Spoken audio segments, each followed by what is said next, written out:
Namaste everyone, it's Saturday, so this is a breath hold video, and I mentioned 2 weeks ago in New Mexico that I would do an external breath retention, meaning holding the breath on the exhale. And this is really, really important. They say that as you hold the breath on the inhale,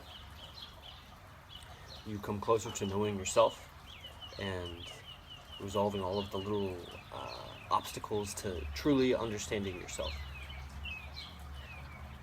And if you hold the breath on the exhale, you come closer to understanding God or the divine, or just the unknown, the cosmos, the universe.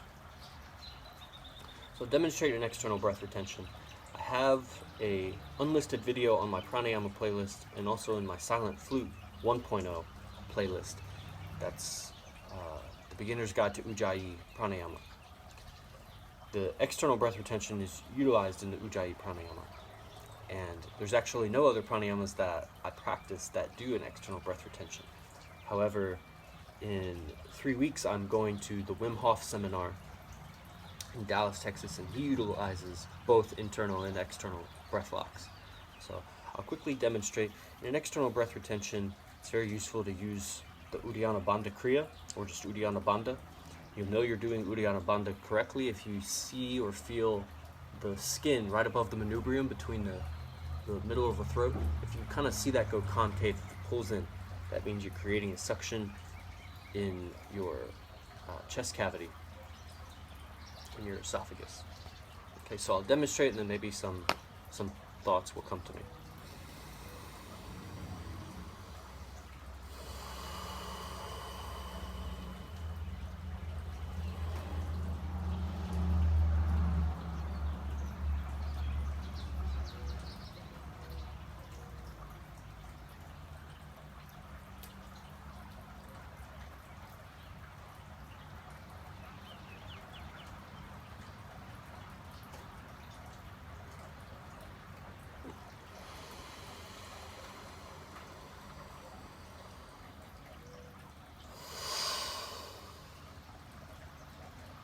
That was a very short breath retention, and two things come to mind. One is if you gasp.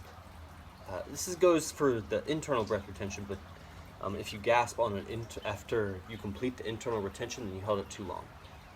Other indicators are like headaches or tension or tremors or sweating, but a really common one is just to gasp on that inhale, and that's because you held it too long.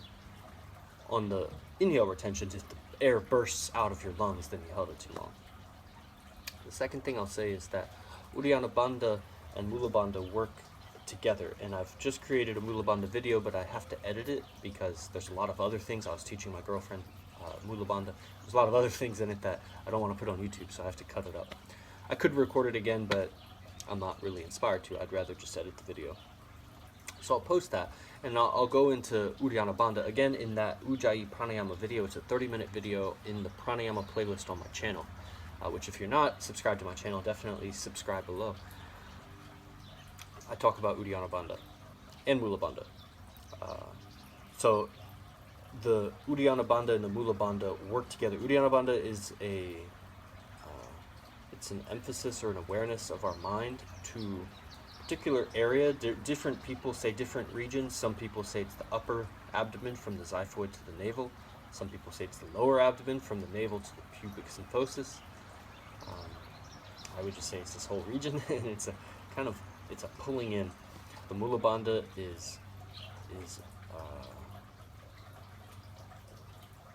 it's a bringing of your consciousness to the pelvic floor, and so when we hold the external retention, that's an apanic flow. Apana means downward flowing.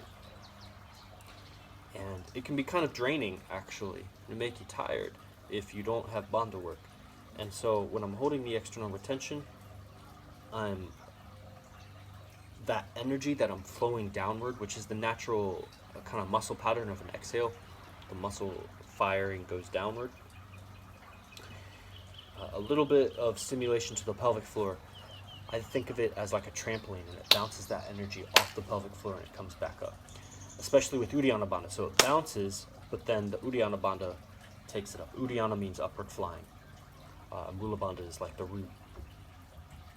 the Mulabandha is the trampoline. Uddiyana Bandha is like the, almost like you ever see in those mail rooms, like for UPS or whatever, and they have those like tubes that are like suction, and so you just put the mail and it sends it off. That's kind of Uddiyana Bandha, does like that motion. So that was an external breath retention. I hope you found this helpful. Comment below if you have any questions or comments, and I'll see you again soon. Namaste.